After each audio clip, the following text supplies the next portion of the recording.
Welcome to our monthly training on heat illness prevention.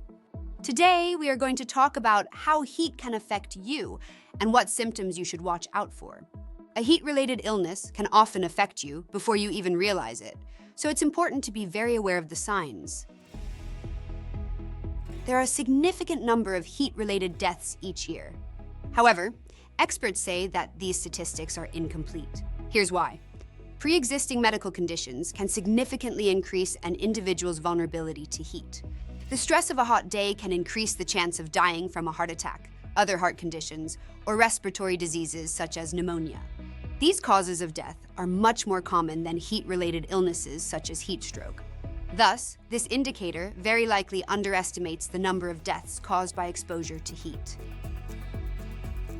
Just like we can't let a car engine overheat or it shuts down, we don't want your body to get too hot.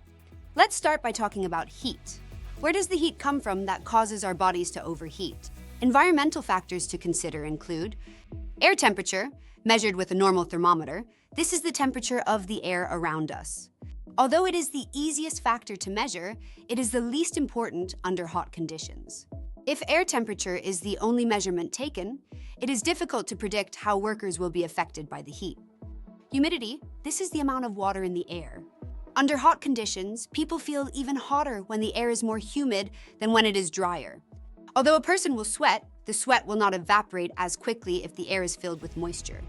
Less evaporation means less cooling. Radiant and conductive heat. This is heat given off by anything that is hot, such as the sun, molten metal, hot pipes, or a heater.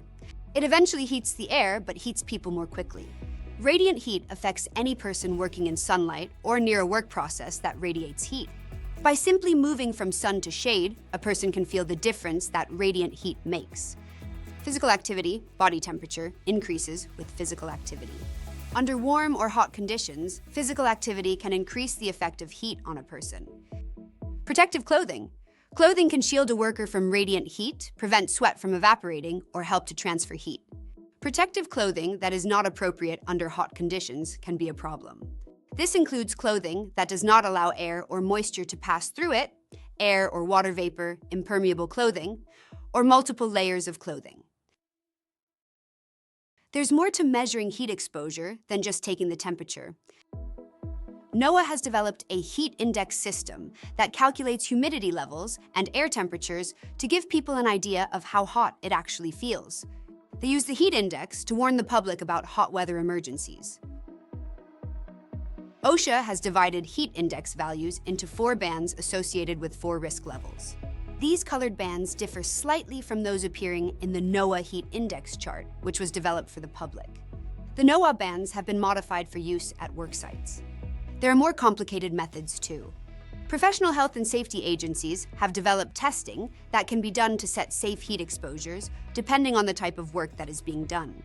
Considerations are made for temperature, evaporative cooling, exposure to sun, the types of clothing and PPE worn by workers, worker acclimatization, the workload, and the ratio between the amount of time spent working and resting.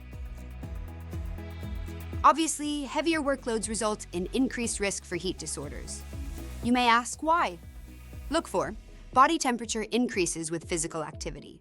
Under warm or hot conditions, physical activity can increase the effect of heat on a person. The more physical the activity, the more we need to pay attention to how our bodies are reacting to the heat and to manage our heat exposure. So how can we control heat exposure? Through the application of one or more engineering controls, work practices, or personal protective equipment. Sites implement multiple engineering controls: shade, ventilation, air cooling, air circulation, shielding from radiant heat sources, and insulating radiant heat sources. When we block direct sunlight, we can reduce temperatures by up to 15 degrees. Canopies, umbrellas, and other temporary structures or devices may be used to provide shade. One indicator that blockage is sufficient is when objects do not cast a shadow in the area of blocked sunlight. Ventilation involves bringing cooler, outside air into the hot work area, but this is not always possible. Air conditioning is usually only feasible for small areas, but a cool room can be used as a rest area near a hot working location. Fans cool people by helping remove body heat and increasing the rate at which sweat evaporates, But fans do not help as much when the air temperature is higher than the person's skin temperature. Heat coming from hot surfaces can be controlled either by insulating the heat source, steam pipes, or by setting up shields between the heat source and the team members. Sometimes heavy clothing is required to protect a person against contact with hot materials or surfaces. Impermeable chemical protective clothing is another example of clothing used for protection, which can contribute to heat exposure. Another area of engineering control would be to use power assists and tools that reduce the physical demands placed on the team member. Less metabolic energy used for the job means less risk of overexposure to heat. There are specialized types of PPE that can be worn under other types of protective clothing to cool the body. Ice vests have many pockets where ice packets can be inserted.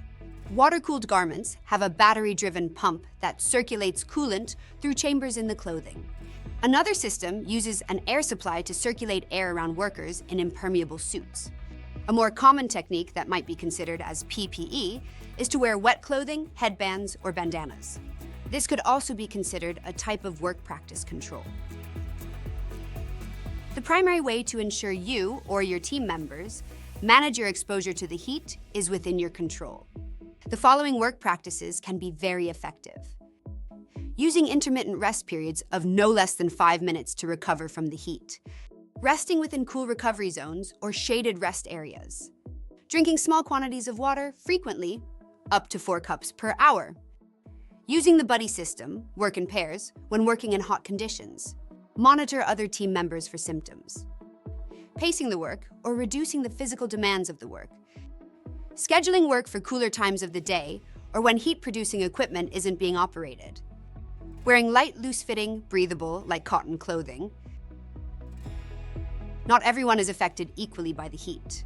Age, body mass, degree of physical fitness, metabolism, medications, use of alcohol or drugs, water consumption, caffeine consumption, and a variety of medical conditions, such as hypertension, all affect a person's sensitivity to heat.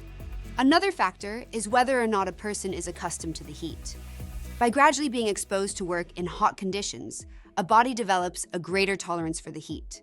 For most people, acclimatization peaks within 4 to 14 days when performing regular work for at least 2 hours per day in the heat.